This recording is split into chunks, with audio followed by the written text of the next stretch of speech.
So you got a bunch of names above the 50-day. You got this breakout in crude and copper and gold. You think we overshoot into 2,800 or more? Well, I think you're going to probably want to test the resistance between 2,800 and 2,820. That's held us up a little bit before. We haven't been able to really break out.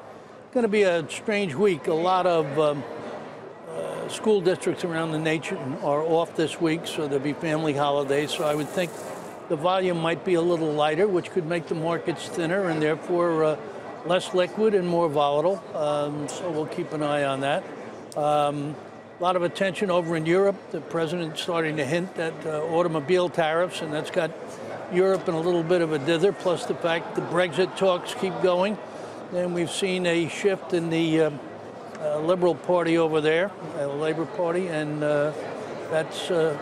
that's causing a little anxiety in Europe. So a little bit of a mild, bumpy ride this morning. Yeah, and then Honda announcing plans to basically close their only UK plant, like 3,500 workers, right? Yeah, that's no small deal over there, and it can be a problem. But some of the European leaders are already bristling at the fear that the president is going to move ahead with auto tariffs, and not too happy with that. So the Walmart earnings were good. Any other day, I think they would have put the futures back on the plus side. Not quite strong enough with all the concerns about trade still hanging out there. How would the market react broadly if the president did go forward with the auto tariffs? My guess is I think they would sell off. The market, as you've seen, when there's a hint of a settlement, the Dow runs 400, 500 points. So if there's a hint at more controversy and trouble, I think they'd sell them all. Well, to that point, Art, just wondering how much of this 8-week rally, tremendous comeback from the markets, has to do with optimism over a trade deal with China and just how far along we are to pricing it in.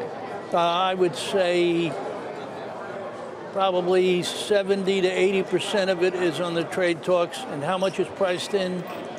50 to 50%, I would say. Really quick, does it strike you that we'll trade a China dispute for an EU dispute, or can we handle two disputes at once? Well, I think we're going to wind up with two disputes at once, yes. I think they'll talk optimistically on China. From what I hear, on the dollar level, they're getting close to a deal. On a rules and regulation level, nowhere near. This concept that if you're going to come into my country, China, you're going to have to show me what your technology is. You're going to have to let me share in it. And I don't hear that we're very close at all on that deal.